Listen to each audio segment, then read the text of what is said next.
So when we pronounce the title for this movie, Oh, I've always just said Sátántangó, like it looks, he does this every time. but there's the little accent marks and stuff. Yeah, I wouldn't get hung up on that. I've been saying Satan Tango this whole time because this is America. I'm in America at least, and here that's how we say both of those two words, Satan and Tango. And I'm always saying them together.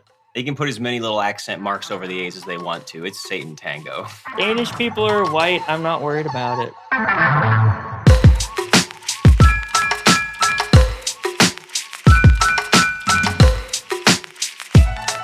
Hello and welcome to Unwatchables, the podcast where the films may be more afraid of you than you are of them. I still wouldn't feed them though. I am Marc Dottavio. I'm Seth Troyer. And today we are joined by author and film and TV critic Charles Bramesco to tackle one of the most intimidating of all cinematic rites of passage. Bela Tarr's 1994 art film Sátántangó is 7 hours and 20 minutes long and intended to be watched all in one sitting. And lest you think that 7 hours flies by, it's also a quintessential example of slow cinema at its bleakest and most punishing. So today we are going to find out how slow can you go.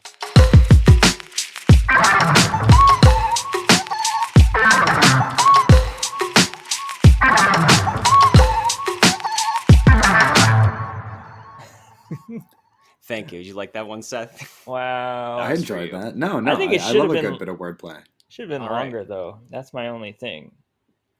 Well, we'll see how long we can drag this out for. Yeah. Well, we should open things with, just the sound of you. Let's all do a task and do the whole task. Don't cut any quarters. Everybody's gonna listen to us do that task. I'm going to go and I'm going to read a chapter of a book. And Marc, you're going to you just dropped something. You're going to sweep it up and you're going to sweep it up. We're And Charles, going to do the podcast equivalent of an 8-minute tracking shot. Yes. Walk down the street. Man, you feel so cool when you walk after you watch this movie. I do. I feel like, especially if you were walking into a wind, you're like, yes, I live the most tragic life anyone has ever lived. That's me. Yeah. I was going to pick up my laundry, and I was just like, man, Nietzsche is in hell writing a book about me right now. So cool. All right. Well, as I said, our guest today is Charles Bramesco. You may have seen his film and TV writing in The Guardian, Vulture, or the film magazine Little White Lies, along with countless other publications like Rolling Stone, Vanity Fair, Newsweek, AV Club, IndieWire, Pitchfork, just to name a few. He is also the author of the new book, Colors of Film, The Story of Cinema in 50 Palettes. So thank you for joining us today for a film that could not have less of a color palette. Yeah, no, of pretty course. Much anyway. Lovely intro. And yeah, I think maybe subconsciously, now that I am kind of on the other side of that, like I've done all the promo stuff, it's like, it's out. It is firmly out. Now maybe I'm like trying to get back to black and white cinema a little bit. Although I think so, when you had asked me about what I might be interested in discussing, I chose this because I had just a few weeks ago, I believe, seen the Werckmeister Harmonies for the first time, which is also a film by Bela Tarr that he made in the year 2000. Sátántangó came out in 1994. And I guess he and his techniques were really fresh on my mind. And I also, I found this to be a very challenging viewing experience for me personally. I have not a super short attention span, but relatively short attention span. And so it's a lot of hours. I had to divide it up into 3 sittings, even though I know you're supposed to do it all in one go. But I just could not carve out nearly 8 hours of my day to watch this. And so we've all been crushed by the modern disease. It's true. I mean, if it wasn't for the hectic hustle and bustle demands of modern life, I could just sit, preferably on like a dirt floor, and watch this entire movie in one go. The Instagrams, the MySpace, the iPods, all that. Yeah, and it was funny because when I kind of was letting you know about the podcast, and I believe I sent you a list of all the films that we had done in the past. Your response was basically, I love pretty much all of these movies, but the one thing I do have trouble with is what you referred to as durational cinema. And Yeah, for sure. That was and yeah, that is very much what I was thinking about before coming on here, is that like I I think I gravitate towards extreme content, the kind of stuff that I think a lot of your average moviegoer finds kind of off-putting. Like I can watch animal slaughter, stuff happening to kids, things happening to eyeballs, what have you. I was raised on horror, and so I am pretty much inured to this. But yeah, having to sit as you describe, like, and really hold your attention for 4.5 minutes while somebody leafs through the newspaper. That I think requires a lot more of me than watching someone's like eyes get popped out of their skull. And so yeah, this the technique that Bela Tarr is really one of like the preeminent practitioners of, and that is referred to as slow cinema by some. I know that academic types and people who really love slow cinema kind of reject that because slow is a relative term, right? Slow and fast, these are all, you know, very subjective terms. But durational, I think, gets more to the essence of what it's trying to do here, which is about the real elapsing of time, about like seeing things happening in real time, things taking as long as they take. You're watching something like very real. You know, there's no the great feature of the cinematic medium is editing, the ability to condense time and space, and this is a style that sort of pushes back up against that. I think the first time I heard of Sátántangó was actually when I was in college. There was a girl in the film seminar class who was trying to make a point like this about things happening in real time, and she said something very insightful, and she was like, blah blah blah, yeah, it's just like in Sátántangó or Titanic. And I was like, of course, these two very naturally pair examples for one principle. Yeah, and I think that there's definitely a difference between just talking about something that's long and the way this movie is paced, because uh, you know, there's certainly really long movies. Like the longest film that we've talked about so far on this podcast is actually Heaven's Gate, which is about 4 hours. But it is not something that resembles this movie in the slightest, where this is more about pushing every single scene to its breaking point and showing things in real time, like you were saying. But I do want to talk real quick, just in general, about length in movies, because you know, I feel like on one hand you have, I don't know, if you look at film Twitter or something, you'll at some point see somebody complaining about, you know, they could use an example like this and say, oh, all critics like are 7 hour black and white Hungarian art films. And I've seen that. That's kind of a recurring thing where it's like that is sort of the go-to example of something that is just like too esoteric and too opaque to actually enjoy. But I'll tell you, it's like it's kind of like watching TV, where you watch this, you get into it. It sucks you in, all the little sagas of these people's lives. It's yeah, the thing is, so you know, as opposed to something like Heaven's Gate, which is really, that's a 4 hour story. You know, there's it is long because it takes a long time to tell. Whereas something like Sátántangó, which is fable-ish, I guess, not fabulistic. Yeah, maybe fabulistic is the term, but it operates in this sort of symbolist mode where the narrative itself is kind of stark and referential, that each, you know, character and actions are meant to stand in for larger forces. And so I think I joked while I was watching this, I was like, I could get this down to a tight 2.5 hours. But the story, you know, how long the movie takes to tell is less the point than the feeling of things taking a long time, which sounds like a perverse thing to do to your audience, but there is a lot of productive, that can be really productive. You know, there's a lot to be gotten from that.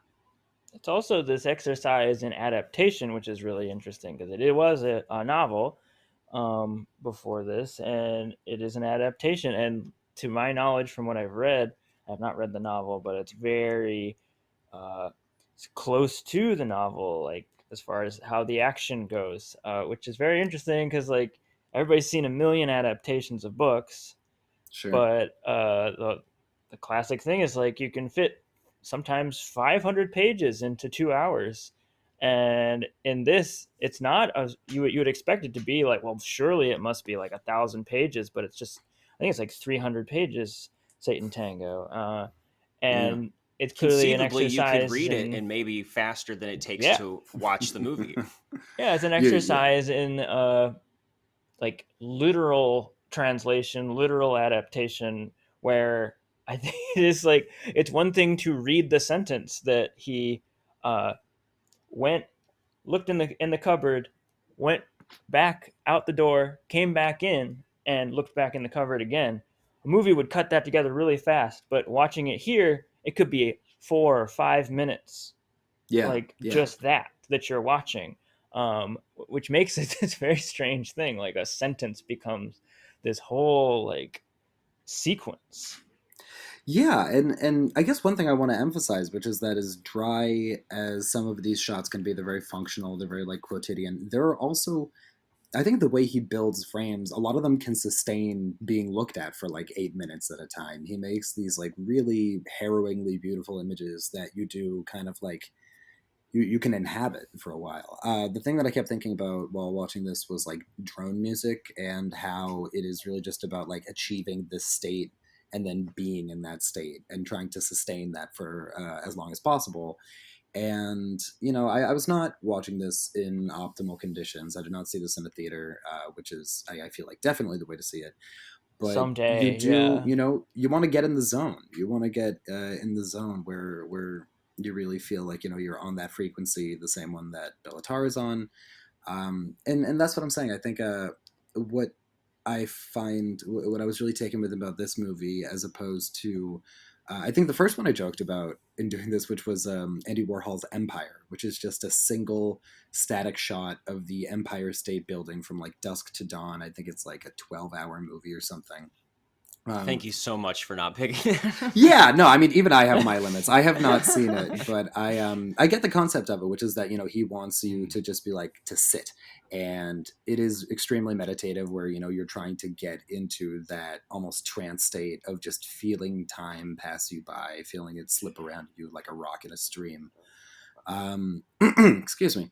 And yeah, I think that is generated in a much more stimulating way in this than in some slow cinema movies, which like I'm weird. I'm very hit or miss with that. There are some that like the films of Simon Lang, who is a wonderful filmmaker, and he makes these really elaborate images that you can scan and find new detail and take in for so many minutes. But there are also some people who I just I don't totally click with on that front. Who is something like that? I'll let you know when I think of one. But there are some that I just find unstimulating that I'm just like, this is a... Oh, you know what it was I saw Saint Omer, which is a French courtroom movie, which also operates with these slow cinema principles, where like we post up for like 11 minutes at a time and just stare at the stoic woman as she speaks or is spoken to. And I think with something like that, where the composition of the frame is extremely minimal, very stark, I'm almost like, film is a visual medium. Visual information is I just think that there are differences between expressions of these ideas. Which is the toss up with this movie too sometimes, and is like the push and pull of all like slow cinema, because yeah, it's like it is to, I mean, an outside viewer, this is very counterintuitive to how film works, right? It's like you're like, we are supposed to be cutting the whole thing up and seeing it from all angles and seeing it in different ways, and like speed being influenced, and like that's how, like, we're moving at the speed of thought or something like that, but we're no longer doing that. We're like now in reality, which seems but it, like, that's a good point. What you brought up is sort of, I think that is the hook to explain to someone how this movie or other slow cinema movies work, which is that it's meditative. It's like anyone who has gone to yoga or meditated or been guided through any of that, it is that sort of it and it can be like wrestling at a certain point. Like you're always, that's always how it's going to be. If you meditate, it's always going to be you It's effortful. sort of It is wondering effortful if until it's I'm not. meditating right. Am I chill enough? Am I thinking about not thinking enough? Am I isolating my thoughts enough? And that goes into this, but it can create a space where, yeah, time goes out the door and you're no longer thinking about the fact that I'm watching this 7-hour movie. I'm not checking like how long is this going to take, like I do with, which I do that with like hour and a half movies sometimes, but Yeah. it's You wild got that to give one can yourself get you in over to this. it. I think Mm-hmm. you you surrender to it, you let it kind of not wash over you, but you follow it where it goes. You follow its beat and its rhythms. It was Yeah, something and that was like kind you of. were.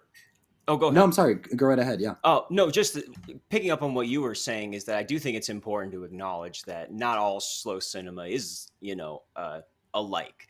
That's on the opposite end of the, person on Twitter who is saying, why is anything in a movie that is not moving the story along, whether it's a sex scene or, whatever the current discourse is that's going on the kind of opposite end of that is it does seem sometimes in certain critical circles that there's a deference to very long and slow movies. I know anytime like something at Cannes premieres that's 4 hours plus, I know it's going to be just raves all So over the there's place for it. I do Mm-hmm. sometimes think this too. I saw the movie Godland back in February, which is good. It's a movie I stand by and that I think has a lot in terms of content to recommend it. But I was also thinking that if I was a first time filmmaker, which I first thing I decided when I was a film critic is that I could never make a movie too hard. But my point being is that if I was watching this and I'm seeing this movie Godland, which is mostly like a dude walking around Iceland for 2.5 hours, I'd be like, it's the thing where you walk around a museum and you see a painting and you're like, well, I could do that. Of course I'm capable of doing that, and it must be nice to just paint a canvas red and be hailed as a genius and all this stuff. The point is that you didn't. I think people have a skepticism about this, where because the skill required to make a movie like this is less demanding than, say, like just sort of creating the circumstances for you to be able to make a movie. That is what I find most impressive about someone who the filmmaker Mariano Yanas, who made a movie called La Flor, which is in multiple Mhm. parts. It's like 12 hours. It's really, really long. It's a long film. And he shot for like the better part of 15 years across multiple continents. He, had cast members and he brought them back over and over again. And I'm just like, you got someone to give you money to do all this extremely uncommercial project. And I guess in terms of just like feats, that is probably what I consider most impressive about this. You see a slow cinema movie, you're just like, it can't be practically that difficult to make relative to some other things. But it's more about having the vision and having the conviction to be able to realize it on your own terms, which I do find really impressive. I was lucky enough I interviewed Mariani Yanas about LaFleur when it came out in the U.S., and I interviewed just a few weeks ago after seeing Werkmeister Harmony's Bela Tarr, and the really kind of clarifying thing, the revelatory thing that they said, because I guess I was trying to sort of work through some skepticism where I asked them, I was like, you're making a movie like this. To you, what is the difference? You have a 7-minute shot. What is the difference between that and holding that shot of someone shuffling around for 5 minutes or holding it for 9 minutes? I mean, what is the basis for this technique? And both of them gave the exact same answer, which is that you feel it. You shoot it, and you shoot it for as long as you feel you should, and then something inside you or something external tells you that the shot's over and you call it. And it is entirely vibes based. And so I think people approach something like this wanting something concrete, and it is really just like you ride it. It's a wave and you ride it, baby. Yeah, and I think that yeah, like you're saying, it's really all in the eye of the beholder, or maybe of the director, as far as which person doing this particular thing you're going to connect with more than others. Because I do think it's fair to kind of ask a movie to justify its length, no matter what that is. Sure. And another one that came to mind a lot that we covered on this podcast before was Jean Dielman, which I think is the length and It's the within this repetition tradition. Yeah. is, yeah.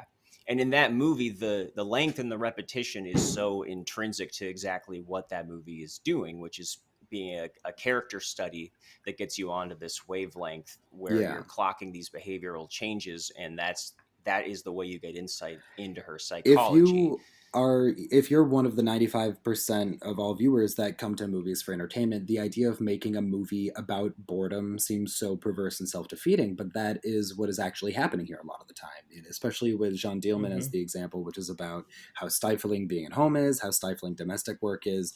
You are trying to generate that feeling of boredom, which is something that the vast majority of movies break their backs trying to avoid. And so I think wrapping one's head around that can be difficult for someone who is not studying film, not in a formal way, but in a formally critical way. Like if you're really trying to think about what is being done, that's a important one to cinch your saddle up on for sure. Yeah, and your Yeah, work is and cut out for you as an artist who is creating something like that, though. If you are like Right. shooting for something that is almost inherently counterintuitive for many viewers, like you're, I don't know, like it's very possible to drop the ball. And I'm sure, like, I don't know, you have to be a very confident artist to go into that, Yeah. Well, and you also, I mean, the people who knowing are that you're just going to making upset a lot of people, kind of. people making movies like this often have to depend on grants rather than traditional financing. It's like you have to Mhm. prove to your country's government that you are making creative work of some aesthetic worth, and that is where your money comes from. Because like no person who's looking for a return on investment is ever going to pay for the amount that you need, which is usually not all that small in projects like this. No. yeah, And especially in like Jean Dielman, that's a movie that's around 3 hours long, and I never once found boring with Yeah, the well, I way that mean, it unfolds. this is Whereas the thing. like another film that we played that we covered on this podcast, Harmony Korine's Trash Humpers, takes something that was like it's glacial. not to bring that into the conversation, but something that was like already kind of annoying at 5 minutes and then made it pretty much unbearable at like 80 minutes. And that movie to me is so much longer than Jean Dielman or this. I do wonder if we are the first people in history to measure SATANTANGO against Trash Humpers and Jean Dielman and everything. We're all about firsts. Proof Yeah. that there is Absolutely. no No, real I measuring stick for definitely time. I wrote earlier this year about movies being too long. I think I mentioned this that I saw John Wick 4, which was enjoyable. The action is very well choreographed, but this movie, which is like 3 hours and change or something, it's so unbelievably long, and it is just because they had a lot of scenes that they liked and didn't want to take out. You watch it and you see that we spent a lot of money on a lot of scenes with action set pieces, and they didn't want to remove any of them because then why did they spend that money? But this is not conducive. Some movies do not require that long to be expressed to the fullest extent. And I think that a movie does kind of have to prove itself for the length that it has, and it just doing a lot of things, just having a lot of scenes in a row is not really it to me. You really gotta either it is because you have a story that takes that long to be told, or because you require that long to like get into that state that I was talking about before, getting into that sort of trance state. Yeah, and you mentioned Werkmeister Harmonies, and for anyone who's just listening who's not familiar, Bela Tarr is a Hungarian filmmaker, and his movies are all, at least I've only seen Harmonies and The Turin Horse and now this, and those movies are all very much of a piece. They have those are the big ones. It's messed up because he's made his earlier films from in Hungary very difficult to see, not widely available, and he's like such an incredible guy. He's been making the rounds with the Werkmeister Harmonies restoration, and like people go nuts for his appearances. He really doesn't do interviews very much. He doesn't come to America very much, but his sound bites are like, he's a really funny guy. Like, he's old. He's not super old, but he's old enough, and the fact that he's been chain smoking, I pretty much from when he wakes up to when he goes to sleep his whole life has accelerated that. But he is a flinty, funny, just no bullshit kind of guy. He swears like a sailor. If you've ever read his interviews, it's really funny. He seems like the guy who would make 7-hour movies. Absolutely. Well, so that's what I'm saying. 100% comes through in the final product. And as much as we've been talking about the theory of this technique, I also want to point out that SATANTANGO is like a movie about real stuff. It has content. It's just to run through it takes place in this Hungarian village shortly after the dissolution of this agrarian commune. Which you're a professional. We're getting to the plot. Man. I don't mean to rush into everybody's anything. Thanking you. The audience. No, is please thanking too. Because I was good. I was not looking forward to having to try to. Oh, I mean, this is going to be what happens in this. As broad as broad strokes can possibly be. This is mega broad strokes, but this agrarian commune has dissolved, which is Bela Tarr is a very political filmmaker in Hungary, which was a communist country for many years. That regime fell apart and was taken over by autocrats that Bela Tarr really, really hates a lot. And so a lot of his movies, Werkmeister Harmonies in particular, which is about trying to attain harmony again after this period of discord. In Sátántangó, we're deep in that period of discord. This is before we start to look for a solution, and it is a work of like pure, uncut, high-octane pessimism. And so, yeah, we see in this village that has kind of descended into senselessness and brutishness and all these sort of like state of nature savage qualities, and they're trying to see if there's still any little scrap of humanity left in this barbaric Eastern European slaughterhouse. That was muddy. Very good. Yeah. And that's Sátántangó in like 30 seconds. But then there's the cult. Exactly.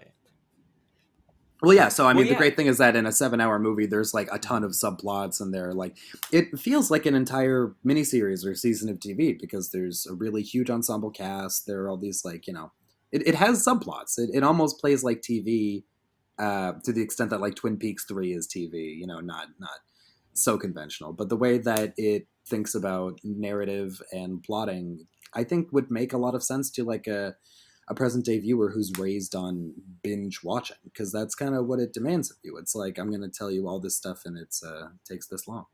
Well, there's even title slates. There are chapters. Like this is like this guy's story. We watch it. It can be very like long form within that chapter, and it can go on for hours, but it is a like solidified beginning and end sort of arc that happens within those chapters, which in a way does help with the length, I would say, and does help smooth everything.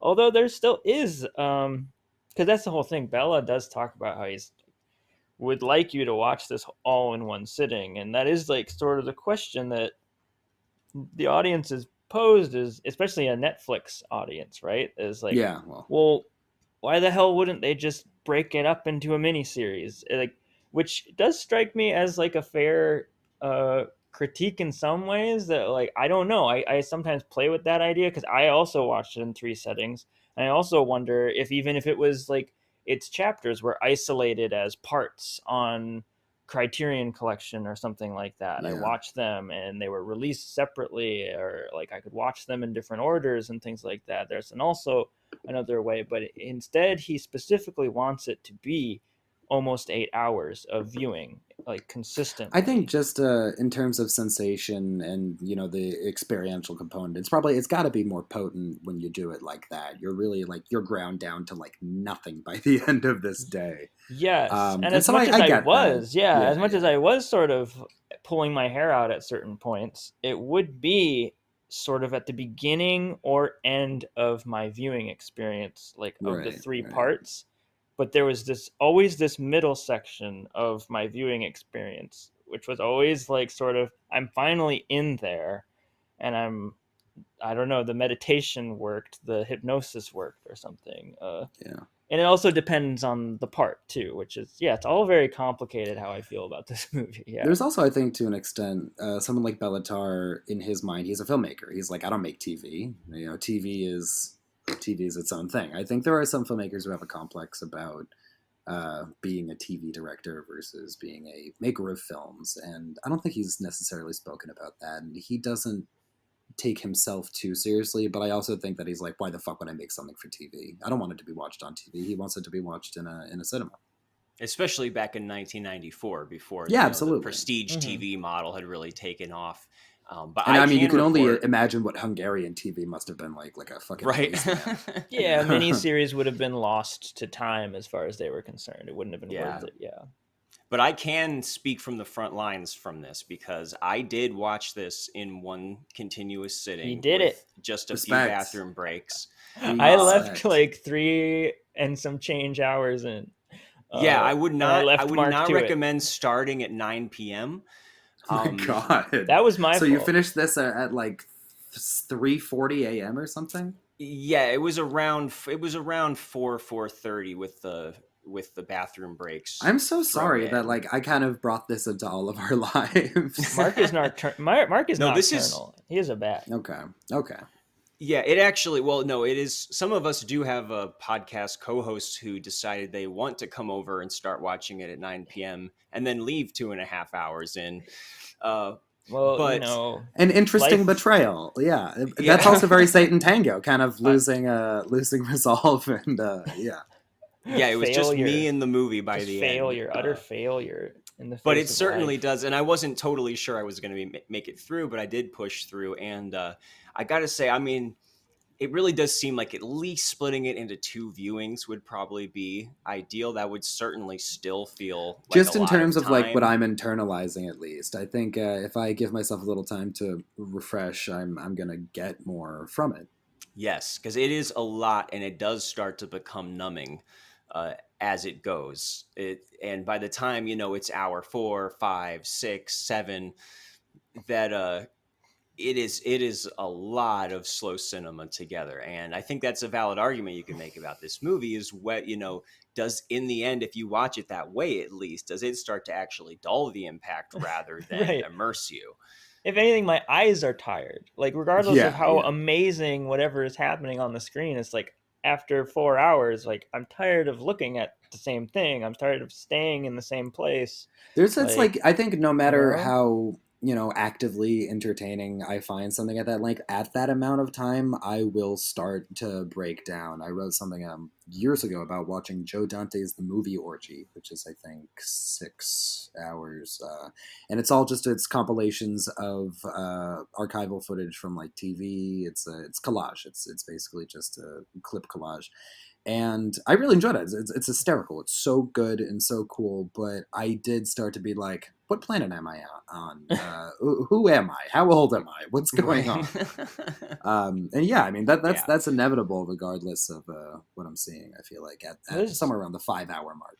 there's a give and take with, I don't know, more experimental art, right? Or more challenging art that on one level I'm indulging it in order to, like, because there's promise and I feel like I'm getting something out of it. But on another level, like, the key word is I'm indulging this, and this is a stranger in my Yeah. house who's sort of performing for me, and I'm just there. At a certain point it becomes more and more like of a strange relationship that you have with an artist, that like it's easy to forget in like snappy fast pop uh, kind of art or something like that. But in more difficult things, like the fact that you are having an interfacing sort of conversation with someone you don't know, it becomes this sort of like, I'm like giving you a lot here, and Yeah, you well, have to it's like trust absolutely them, and it's the main weird. It's hard to do. function of this amount of time, I think, and this is what we see from TV is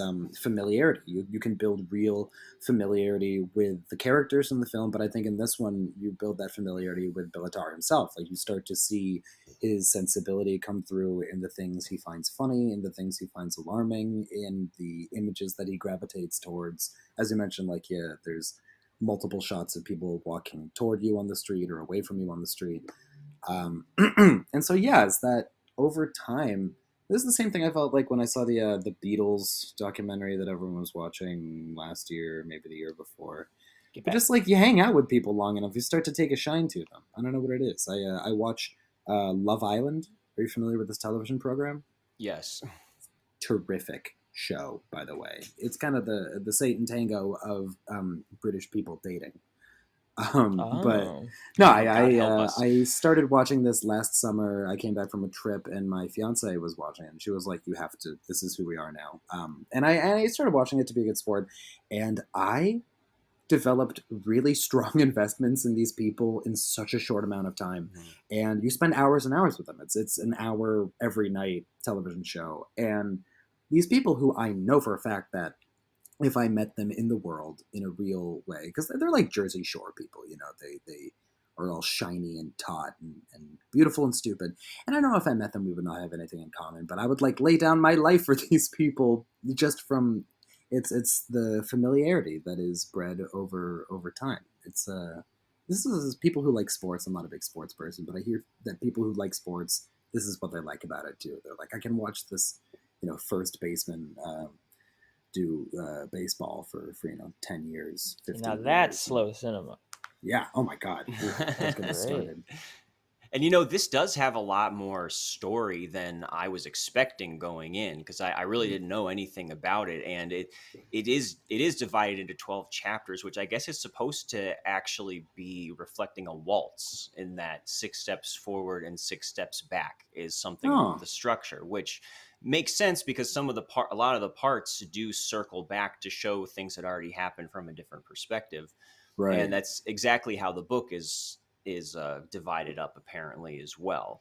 So there It's is a kind of a structure there that's purposeful. Although again, like we were saying, and at least according to Bela Tarr, there's roughly 150 shots in the film, some of which get around like the 8 to 10 minute range. And I don't know. I don't know what the average number of shots is for a normal movie, but it's probably a lot more probably than that. higher than that, even in a normal 90-minute movie. Yeah, you're gonna get through 150 shots in about like, I don't know, 5 minutes of footage or Oh something. my Right. God, And a trailer some on action YouTube. Oh my sequences. God. Like, And yeah, it's a whole saga. That's the thing. It's and I find that people, if it seems like there is a disproportionate critical favor towards stuff like this, it's only because the rewards are really strong. Is that if you really do put in the time and the kind of intellectual bandwidth to commit to this and like sink into it and like get everything that you can get from it, there's usually a lot to be gotten. And it's, you do something for a long time, you work at something, it's gratifying. And I think if you spend your life sitting in rooms watching movies, it's not often that you have to exert yourself and work a lot towards something. I've lived my life in such a way that I avoid labor in whenever possible. And I think when you do something like that, there's a real sense of accomplishment. And so, yeah, I think maybe that could have some sort of impact. Well, let's talk about some of the specifics of the content here then, because you did a pretty good job of setting up what the whole milieu is here. And there is a centerpiece event that happens in the movie, which is at least I see it as the centerpiece of the film, which is a long sequence of a little girl who is mistreated and ends up torturing and poisoning her cat before eventually poisoning herself. Spoiler alert, this is like 3 hours into the movie. And I see the bar scene where they're dancing around and they get drunk and dance and fall asleep. I agree that I also kind of thought of that as the centerpiece. But I guess that these are makes both sense. hugely significant scenes. Right. But yeah, and this is the what the most them horrifying to... thing, the most unwatchable thing, absolutely is what Marc is talking about. Yeah, let's talk about that, because we we watched a movie called Necromantic that has a little bunny rabbit be killed and butchered on screen. And I know Seth and I watched that together and both kind of looked away from the screen when that was happening. They're at a farm, but that but does it have sucks. but that does have, it kind of has the apocalypse now excuse of, oh, they were already going to slaughter the animal. That's there's almost a documentary aspect to it, and it's over very quickly. I mean, at least the rabbit is killed, very quickly. Here, the cat is not actually killed, but this goes on for a very long time. And however, Bela Tarr wants to say that he has, made sure that there was a veterinarian on set and the cat was okay. This animal is clearly in real distress for long periods of time. The girl is like wrestling with it and like it's slamming horrifying. it on the ground. You think it's gonna break. She ties it into a with a net and hangs it, and it clearly is terrified by this. At one point, she's kind of smashing, like shoving its face into a bowl of milk over and over, and somehow they get the cat after that to kind of like lay down and droop into the bowl like it just ate poison. And I gotta say, it might have been the hardest sequence for me to watch of anything that we've talked about on this podcast. Maybe part of it is I'm a huge cat lover. Watched it with my cats actually, and they didn't care, but they felt no sympathy towards that cat whatsoever. But I found it very, very upsetting. I can't ever imagine myself watching that again. And in a way, it almost took me out of the movie because I was so worried for the real cat that it was taking me outside of it a bit. And I would put that as a criticism, but I'd be interested to hear how you guys process this.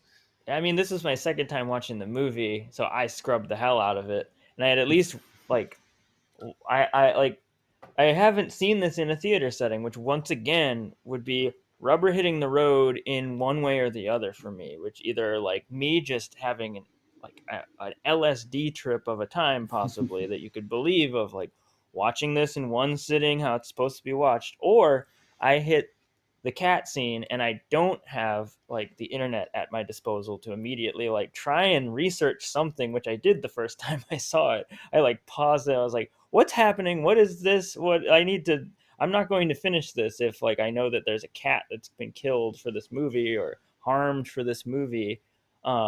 Which it was not necessarily harmed, but I do err on the side of like I still like even with the knowledge I could see The cat myself might like beg to differ. maybe getting out at a certain point. I do think it is an awful thing that happened in this movie that Yeah. animal needed to be subjected to this because we have this whole art thing that we do.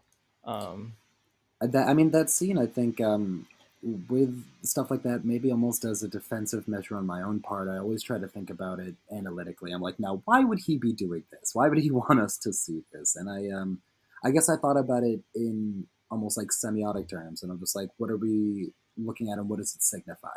We see this girl who this cat is very precious to her, and she poisons and kills it. And we see again, you go back to Bellatar's political philosophies, and it's all about how the people of Hungary are destroying their own country. That people who purport to care about this nation are nonetheless doing antithetical things, self-defeating things. You also see this a lot in movies from Romania. In Eastern Europe, every movie is about how terrible living in that country is. That is it's a helpful rule of thumb that every Romanian movie in some way is about the unlivable indignities of existing in that country.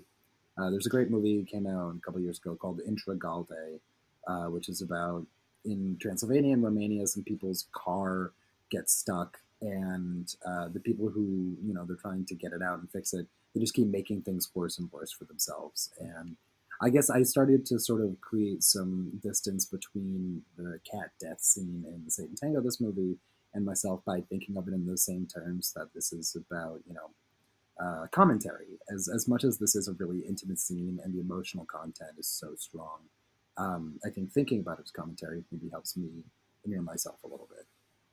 I think psychologically it is a very powerful scene because she specifically is taking out her own helplessness on this cat. She starts berating it the way clearly she has been berated. She's, Right. she yells at it for messing its pants, and she comes out and says, "I can do anything to you that I want." And Right. that's kind of repeating these cycles of abuse, Yes. which like this is on the tiniest possible scale, and then we also see that at like national scales as well. Yeah, and we should also say this sequence starts out with her. Is it her brother or another neighborhood boy who gets her to bury her money and tells her that a money tree Oh will yeah, the grow. money tree. Yeah, and inevitably after she kills the cat and everything, she goes back and finds that no, he just dug up the money and took her. Yeah, he just took the money out of the ground. Yeah, that was her big brother, right? Yeah. Mm-hmm. Yeah, I believe so. So the Just whole a micro the version whole of the thing actual is plot. Yeah. Yeah, I think thematically it's very much in that sense it's kind of the Rosetta Stone to the film. But like you say, if it is followed right after with the dancing, drunken dancing to an accordion player and waltzing, which goes on for absolutely forever. Absolutely And then forever. and then they're done, and then they start again, and it goes on for fucking ever. But again, obviously that's very intentional, and I could see that Yeah. being considered the Yeah. centerpiece. Yes. I think there are very few forms of pleasure that Bellatar really believes in, but he likes, music. I guess that's the thing. In Werkmeister Harmonies, you see the loss of pleasure in the world is represented by the closing of this circus / traveling carnival, whatever you call it, and he does, believe in enjoying life in very specific and weirdly primeval and very old timey ways. Yeah, you notice that this movie kind of seems to exist outside of time. That the form of entertainment they like is like really weirdly early 20th century, but the surroundings look later 20th century, and it's just I think that helps with that sort of fable quality of it as well. Yeah, it's like outside. But yeah, of the time. fact that he lets that dance scene just run for so long, is because I was like, this is him, you know, it's the one time that we really see like a flicker of pleasure from him in this movie that is really like anhedonic in just how totally deprived of any, warmth it is. I would say And I go back and forth about the bar scene because I loved it the first time I saw it, but this time it really did feel like it suffered from some of the issues that I started to have in this second viewing of this movie with the minimalism and his approach to minimalism, like when it is stretched to such a length and such a repetitious sort of feel, that my problem is that I am watching a whole movement, a whole task being done, a whole night in like one shot or something. And it just reaches a certain point where they feel like, yeah, like not like it was done in order to take the reality out of it. Like the reality for me, like goes out of it and they become like automatons or something. There's like, Yeah.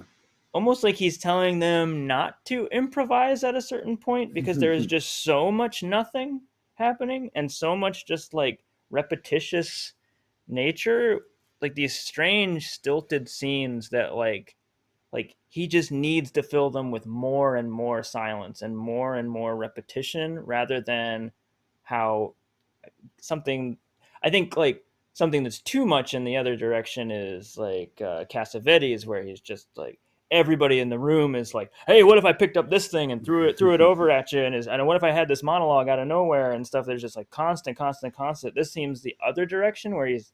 I don't know. I don't think it's. I don't know why, but it feels like there's just this. I don't know. There's not enough ideas happening at a certain point, or they're like not encouraged, like after like to do much or something, because they feel again like they're just like people who are just sitting there and I'm looking at them, or people that are doing one motion and I'm just watching them do the one motion, and after a while I'm wondering like I've gone through the phase where I've thought this is sort of transcendental, and now I'm wondering why it's still happening or something. He's very hands on with actors. Lately, he after Turnhorse announced that he was going to retire from filmmaking, which in a sense he has. He just really mounts kind of museum pieces and installations, a lot of which are about him kind of directing choreography in large groups of people. And so I think, yeah, based on what you were saying, he definitely keeps people, reined in. I think he spontaneity is not so much part of his approach. I think when you see people working in long takes, just letting the camera run, it's usually because they're like, "Ooh, we'll see what happens," and then maybe you'll get something interesting and unexpected by just kind of letting the camera run. That's not really his style.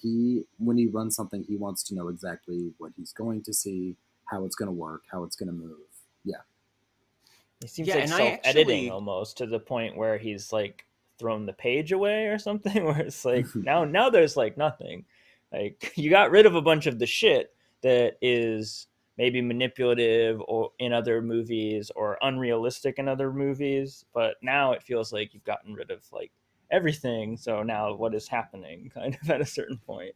Yeah. Well, and Seth, that was my main conflict with this movie that really for me wasn't resolved by the end. Which the central question is, why is this particular story need to be told in this way? And I can answer that question really easily with, again, going back to Jean Dielman, that it's all about the routine and the repetition and the slow changes that you note in it over time and what that reveals about a character. And in this film, once you're 5 hours in, what does it add to have another half-hour long sequence of people packing their suitcases and getting ready to leave the town, or a long scene of these officials who are typing a letter towards the end, way towards the end, like 6 hours in, and they take a Oh, break in the least middle favorite of it scene. to eat a whole meal and then I go could back not believe the to first time I typing. saw that one, and I was just like, I have gotten 5 hours into this movie, and now I'm just watching two guys at a typewriter. I was Like so we're way mad. past the point of immersion after even after the first hour you're very well immersed into this film and everything. So what exactly is he evoking? Because I'm not sure this is a movie about boredom, or if you think that the first part is, the second half isn't. It's more about them following this con man after they had to have a change of heart. So is this just the only way Tarr's interested in filming a movie? Because all of his films take this pretty much this exact same approach, but some are 2.5 hours. This one happens to be 7 hours and 20 minutes. And I'm not saying I So- dislike this movie at all. It is just like these are questions that I'm just still kind of wrestling with, to be honest. Sure, And I'm just yeah. a little, I don't think know. the intended effect from him is less tedium than like desolation. I think you really feel like existentially strung out when you're watching this. Like there is just, you know, it's he's not literally showing you flatland, but I think spiritually it is a sort of kind of bombed out flatland where it's you're trying to absorb some of the misery that the people on the screen are living with. I wrote a piece in 2019 or maybe 2020 about a film called The Painted Bird, which is a adaptation of this really grisly Holocaust novel. All this horrible stuff. We did it happens on to the this podcast. kid. You did it on Yes. the pod. You know what I'm talking Oh about. yeah, We sure And, do. oh yeah, baby. What I wrote We about remember that that is one. that for the director's name is Vaclav Marul, it is not enough for him to relay this information. It is not enough for him to tell you these things. He wants you to feel it. He wants you to really feel that pain of like not being able to escape from bad things happening. Which again, if you go to the movies to have a nice time, seems like the most counterintuitive thing. But I think there is a lot of value to it. That's what I argued in the piece anyway, because when we are watching a movie, have the ability to exercise this privilege of looking away. If we see something that we find troubling or difficult to digest, we can look away or we can leave. And I think in making a movie like this, he is trying to not so much take that privilege away from you, but make you conscious of your choice to exercise it or not exercise it. He's like, here's someone who could not just get up and walk away. And so if you do choose to do that, it's not necessarily guilt, but it is awareness that he's trying to create of the situation that we are in and its distance from the situation that we're seeing on screen. And so I'm interested to hear what you guys think about the ambiguity in the second half of this, because after they do all kind of leave the town and follow this kind of con man, or at least I think we're supposed to assume he's a con man, leading them to this communal farm, and he eventually gets them to right. That's very like a plot kind of thing. And He's then like at one point a he Jesus says that, Christ kind of savior figure for them, being like Yeah. he has this, he immediately like lets the viewer know that this is all a con, but he has totally swindled the townsfolk into thinking that he has some sort of plan, and he's clearly like very well spoken, and he is well spoken. He's one of the better actors in the movie. Like we just watch him do a monologue, and he is one of the ones that is absolutely worth watching. I think that does like he's got Charles Manson eyes or something. I get hypnotized by his like little speech that even if it has holes in it, you're kind of getting like swept up. and the way that it disperses, I mean, he then disperses them basically throughout the area with some kind of vague plan that he'll catch up with them later at a certain point. And then instead of following up on that or what happens to them or exactly what his plan is, we just return to the town with the one guy who was left there, this doctor character. And it's just funny that after I can imagine someone, if they did, power through like the 7 hours of this film, then getting to one of those just perfect, unresolved art film endings and being like, are you fucking kidding me? All this, and you're going to give me the go to black ending without telling me what happens. I also wonder, I mean, what is the resolved ending to that movie? I feel like after everything that's happened, there is no logical endpoint for this where I'm just like, oh, well, why didn't I get to see X or Y or Z? I don't feel as if there was anything I was missing just because I had so few expectations. I think the movie kind of sets you up to have very few expectations of it. See, I agree with that. Yeah, with the ending. And because it is just, he's a sociopath, Aramius, the cult leader or whatever. He just wants to con them. He enjoys conning them, and he's going to continue to do this. Like, I think that he's just going to have them wrapped around his finger he's going to send them off into these other towns, and then he's going to do the next part of the con, and then the next part, and they're going to like more and more layers of like silly games that he's going to put them through, and that's like the real tragedy that he's putting them through. I did like that aspect of this for sure. I actually did too. I was being a little bit of a Satan's advocate there, a Satan-tango advocate, and because it did for a while. It seemed like it was just going to be setting up. Like, is all this leading to is us just seeing this kind of rug pull for the characters, which seemed a little simplistic. So I do like how it was left open in that way, and especially with the way the ending goes, which is a little bit elliptical and mysterious. It made me think that when I was reading about what the book is like, that I didn't I would love to have read the book or to have like realized in time to have time to go through it, because it sounds like it's actually a pretty postmodern text, and I would like to see how that unfolded on the page. And it almost kind of reminded me of the ending of Infinite Jest. I don't know if anybody else had thought anything like that, where it kind of has this kind of circular thing going on that seems unresolved when you hit the last page, but then when you think about it, kind of connects everything. And that was probably my favorite part of this, was leaning into those aspects. Yeah, it's got, he does this incredible thing, and I believe it's the same in Werkmeister Harmonies, where the ringing of the bell, which covers like the last 10 minutes of the movie, we get all this footage of the guy walking up to the source of the noise, finally finding the source of the noise, which is just this sort of mentally deficient guy kind of banging it with a hammer. It's not church, it's just some dude. And that lingers over the credits, which is such like a haunting effect that we start to like, you get that first title card, directed by Bela Tarr, and those bells just keep ringing. Which I think the lack of resolution, we don't hear the bells stop ringing until deep into the credits, but it feels incomplete in that is kind of where Hungary was left, is that it was really, they were hung out to dry, they were taken advantage of by people who came along and they recognized a broken state and they thought they could get a lot out of it. And I think it would be hard to find a resolution when the subject of the novel and of the movie, I think, has not found that resolution itself. I think it's pretty hardcore. I like the ending. Especially I'm a big fan of, is he the doctor? What's his name? Yeah, the doctor. Yeah. The doctor who just, I love his initial sequence that we get with him. That's like really long, and he's just getting shit faced, and he writes and he spies on everyone and he writes about everyone. It's really interesting. He's kind of like debatably writing the book SATANTANGO, right?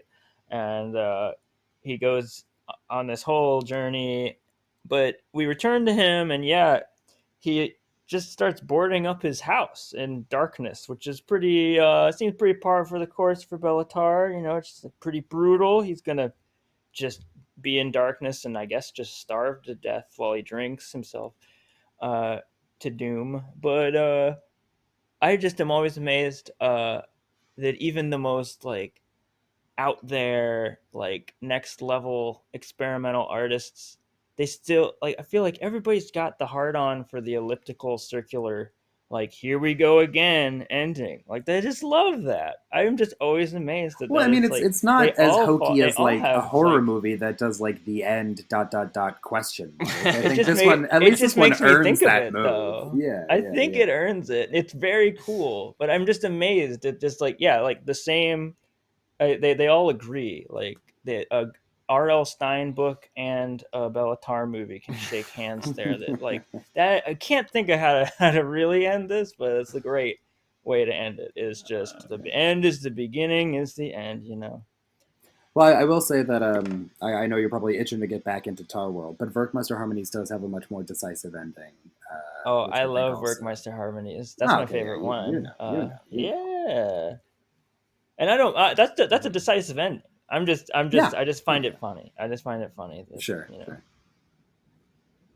Yeah. So this, another thing that I think the thing that I ultimately respond to the most is the style, and that goes across all of his movies. That they always have this very stark black and white cinematography, these long and very intricately choreographed shots, and I know that when Gus Van Sant was doing Jerry, that he like in particular was using his kind of style as an Right. inspiration. So I think Makes you could sense. call him one of the more influential, like independent film directors of at least the last 30 years.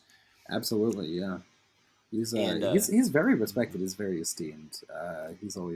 He's like of that class of like elder world filmmaker who is always being feted by like the major festivals. He's like always getting flown to Bologna or whatever so everyone can tell him that he's a genius, which he is. Um, but he's definitely got a stature, I think, which is also part of the way that he conducts himself. That he is kind of an elusive person. No, he's not online. When I interviewed him via Zoom, and we were sitting there and he was talking, and like some person just brought up and brought him a coffee and said, "They bring me a coffee here. It's pretty good, right?" And then I was like, "Yeah, man, if people bringing you coffee, isn't life grand?" Yeah. He's a funny guy like that. I See, would that's love to wild that you follow him on interviewed Twitter. him. I watched an interview with him earlier today, and he seemed really cool and really great, but also like the most quintessential like art guy in an interview where Oh yeah, it seemed like everything this guy asked, he was immediately like, "Oh no, oh no, you missed the point. Oh no, we weren't thinking about that. he is No, we absolutely never like that. ever thought about that." But like in a Dude, very watch the friendly movie way, again. where like he likes giving you shit. Like it's not the kind of thing where he's mad at you for asking a dumb question. He's just like, I'm just gonna tell this guy what's up, and I just he feel really is. like, oh, Bela, you're being a little. I think you did think about it a little bit there. I think his movies a little are noogie too on him. intense for I think him to become that sort of like in the way that Werner Herzog has become kind of a parody of himself. Like everybody loves Werner Herzog now. I think Bela Tarr's work is a little too forbidding for that. But there is like the people who get into him.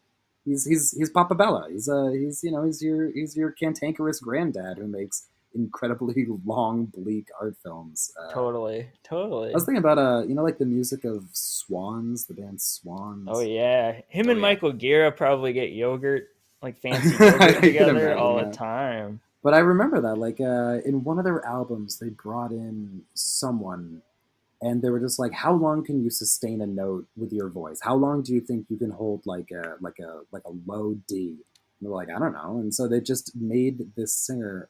Was it Annie Clark, like St. Vincent? It was somebody, but they just made this person sing for like 3 minutes at a time. They were like, "You can do longer than that," and it was just sort of What? pushing the limits of what people can sustain, which I feel like that kind of physical intensity is in Bela Tarr's film as well. Not 3 minutes. That's a crazy amount of time, but That is. something along those lines.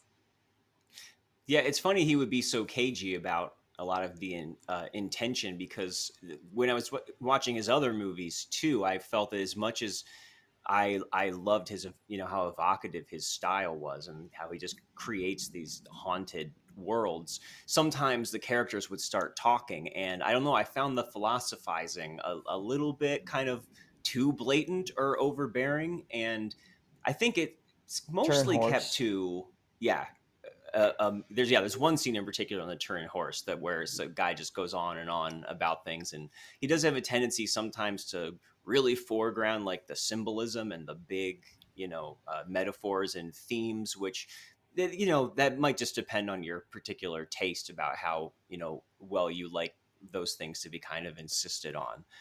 But I did find that it was mostly kept to a minimum here, because there is so little going on in each Yeah, individual scene as sure. far as Not a just the ton bare of action of dialogue. things. Yeah. But it is interesting that there is narration at the end of each chapter, which is apparently uh, parts that come directly from the book.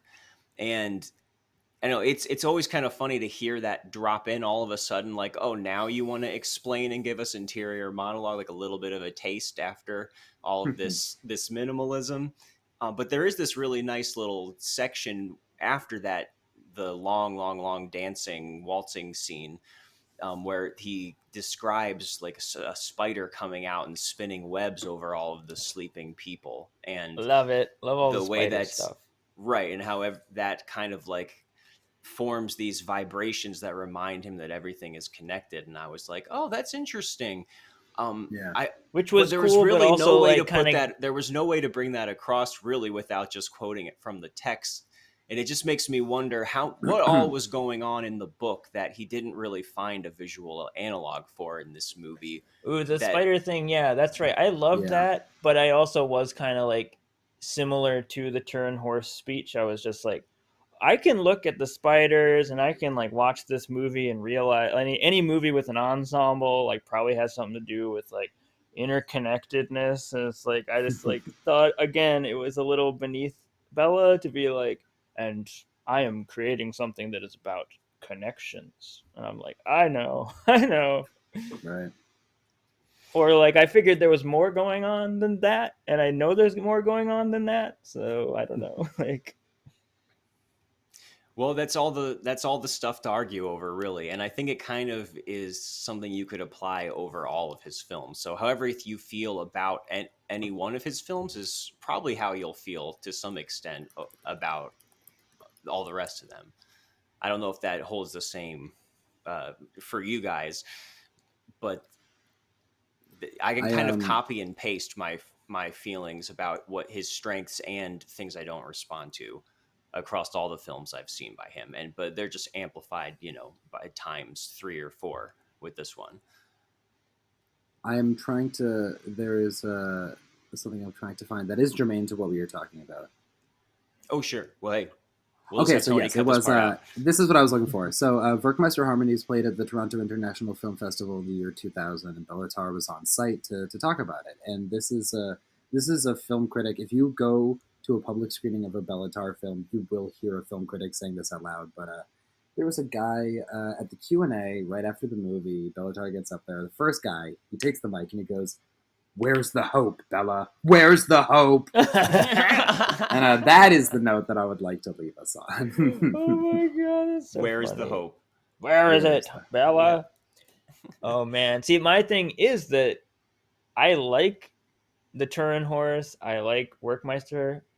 I also wonder though, like I was really invested when I first discovered him.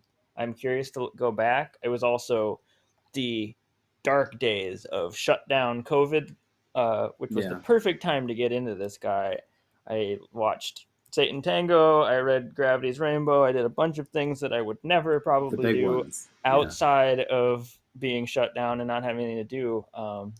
But yeah, I know that is like a thing. I imagine I'm still going to like those other movies. Sátántangó is still just my problems with it is just the amount of it. I think like and certain scenes that I think just don't work. But again, like there's certain scenes that don't work in a 3-hour Bela Tarr movie, but that's not it. They don't stick out as hard, and yeah, they're not as arduous and grueling in the face of 8 hours. Yeah, sure. Well, then let's we at the end of each podcast we like to go around and just say, if you could, would you for any reason unwatch this movie? And I think none of us are on that level based on this discussion. I would not take that time back for anything. It's cool. Yeah, and I'm going to wear it as a badge of honor as long as I go on. Like, hey, and I watched Sátántangó and only... You can tell this to girls at parties. Girls love hearing about Sátántangó. Oh my god, they're like, that's my favorite movie. Oh my god, what's your name? They start playing with their hair. Yeah. Tell me more about the themes of Hungarian art cinema. Yeah. So, and what else I would do with that time? Probably just get some more sleep. So, I do think that just know what you're getting into as far as, anybody listening out there. Yeah. Read a little bit about it. I think, especially if you go in with national and political context, you get so much out of it. You're like, oh my God, I'm learning about, other parts of the world, which is, one of the things that I like about watching foreign films. Which I'm glad you brought a lot of that up because I did not have that. I learned all of this about a month ago when I was preparing for this chat with him. I was like, oh, look at that. This is how you understand everything he does. It's like really, really central. Yeah. Yeah. So I'm curious to see it. Maybe see it some other time, a long time from now with that context. Because for me, like most of the time I approach art from, I don't really look at those things. I'm not usually thinking about what country it is taking place in. I'm always just like, these are people. There's more of a universality to everything, which is true to this movie. I think that's important. But yeah, there's that at other level as well. Well, I've had a pleasure coming on. This has been a great way to talk about this film, and I think after you watch it, you want to talk about it. That's the first thing. You're like, I need to process this with somebody, and this has been really great. Yeah, if anything, that is a big part of taking part in this kind of art. That even if it wasn't for you, it's like great to go in there and give it a try and like talk about. Yeah, if you fucking like walked out after 2 hours, even like that's interesting to talk about too. And that's legit. That is the thing about this, that your time is valuable, and like that's why it's, I don't know. It's an honest response. I mean, it's honest. Yeah. Mm-hmm. Yeah, well, I'm so glad that we could finally check this one off our list. This has been on our Unwatchables it has short list for a long time, and exactly the kind of movie that we were definitely looking to take care of. So thank you for helping lead us through this, Charles. The book, everybody, you can get right now is Colors of Film, the story of cinema in 50 palettes. And is there anything else that you have going on right now that you want to plug? Or I think that this episode will be up right around the same in just a couple days. So anything seems like you such want to point cool out? Book. It's I like it a lot. I'm glad that people like it. We for a little while, I'm very pleased to announce it was difficult to acquire because we sold out. Actually, they sold all the copies that they printed, and people were like, "Why is it going to take me 2 months to get this?" But I believe later this month, the second printing is going to be out and about. So if you want to read this, you're going to be able to, and it won't take a long time. So don't worry about that. I really like it a lot. And apart from that, just writing on a regular basis for such websites as The Guardian, Playlist. I'm working on a thing for the website Polygon. I'm everywhere. You just Google Charles Bramesco and I'll pop right up. I have a very searchable name. Not too many other Charles Bramescos out there messing up my SEO. All right. If anyone watches this movie after listening to this podcast, go ahead and DM Charles about it. You can yell at me. I will receive that. That's fine. But you at least know that you have at least 8 hours from this moment. Right.